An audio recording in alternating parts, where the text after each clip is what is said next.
Bonjour à toutes et à tous. La Coupe d'Afrique des Nations, la compétition la plus chère et la plus importante à nos yeux. Ici, depuis le continent africain, nous avons tous un souvenir d'une victoire marquante, d'une défaite frustrante ou même tout simplement d'une anecdote liée à la CAN. Bienvenue dans votre série, l'histoire de la CAN, la série qui retrace avec vous les plus grands moments de cette compétition continentale dont la 35e édition est attendue dans le Royaume du 21 décembre au 18 janvier 2026. Les premières pages de l'histoire remontent au 3 juillet 1956, plus précisément à Lisbonne, capitale du Portugal, lors de la conférence générale de la Fédération internationale de football, où des responsables d'Égypte, d'Éthiopie et du Soudan, ainsi qu'un représentant de l'Afrique du Sud, se sont réunis pour discuter de la possibilité d'organiser un tournoi continental africain.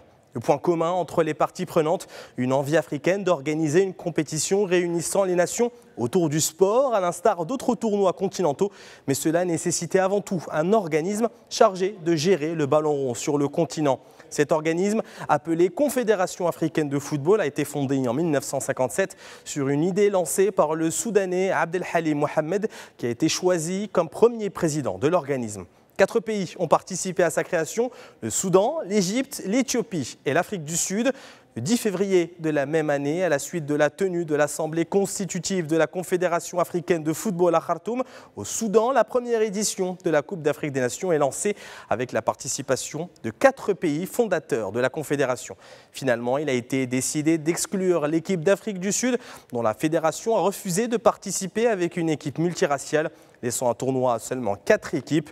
2 matchs ont été disputés dans le cadre du tournoi. Le tirage au sort a opposé l'Égypte à son homologue du Soudan et le match s'est soldé par une victoire de la première citée par 2-1. L'Éthiopie s'est ensuite qualifiée directement pour la finale en raison de l'exclusion de l'équipe des Bafana Bafana.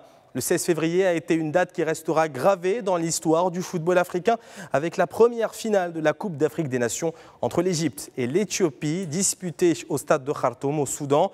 Une finale qui a offert aux Égyptiens l'honneur de remporter le titre de la première édition de la compétition continentale après avoir écrasé l'Éthiopie par 4-0, marqué par l'attaquant des Pharaons, Mohamed Diab Attar, sacré meilleur buteur du tournoi avec 5 buts. Son exploit de réaliser un quadruplé en finale n'aura jamais été réussi depuis.